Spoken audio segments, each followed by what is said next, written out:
మా ఫ్రెండ్ మ్యారేజ్కి వెళ్ళామని చెప్పాం కదా, దానికి మంచిగా వ్యూస్ వచ్చినాయి, అలాగే లైక్స్ కూడా వచ్చినాయి అనమాట.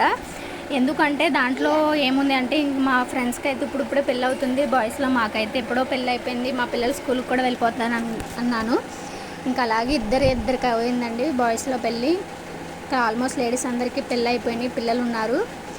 ఏంటక్క చికెన్ కర్రీ వండుతూ ఈ విషయం షేర్ చేసుకుంటున్నాం అనుకుంటున్నారా? ఏమీ లేదండి, ఈ విషయం మీతో షేర్ చేసుకోవాలనిపించింది. మంచిగా వ్యూస్ వచ్చినాయి, థ్యాంక్ యూ సో మచ్ ప్రతి ఒక్కరికి.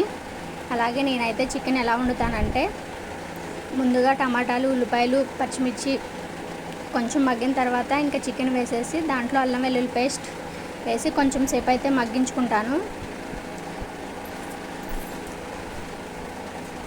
ఇంకా దాంట్లోనే పసుపు, కారం, ఒక 3 స్పూన్లు అయితే కారం అయితే వేసాను.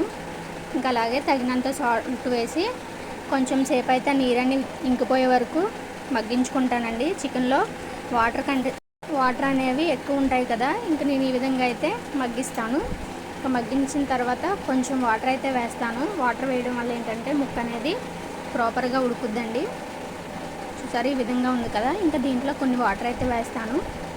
కొన్ని వాటర్ వేసి మూత అయితే పెట్టి ఉడికించుకుంటాను. అంతేకాకుండా మీకు ఒకటి చెప్పడం మర్చిపోయాను, నేనైతే ఊరొచ్చానండి, ఇంకా అక్కడైతే వండుతున్నాను అన్నమాట. నాకు కుకింగ్ అంటే చాలా ఇష్టం, ఎక్కడికి వెళ్ళినా కుకింగ్ దగ్గరికి వెళ్ళిపోతాను వంట చేయడం అని. ఇంకా ఫైనల్గా చికెన్ మసాలా అయితే వేసాను. ఇంకా చికెన్ మసాలా వేసిన తర్వాత కొంచెం సేపు మగ్గిన తర్వాత ఇంకా ఫైనల్గా కొత్తిమీరతో గార్నిష్ చేసుకోవడమే. చూసారా కర్రీ అనేది అయిపోయింది. మీకు కనుక వీడియో నచ్చితే లైక్ చేయండి, సబ్స్క్రైబ్ చేయండి, ప్లీజ్ సపోర్ట్ చేయండి. Thank you for watching, bye.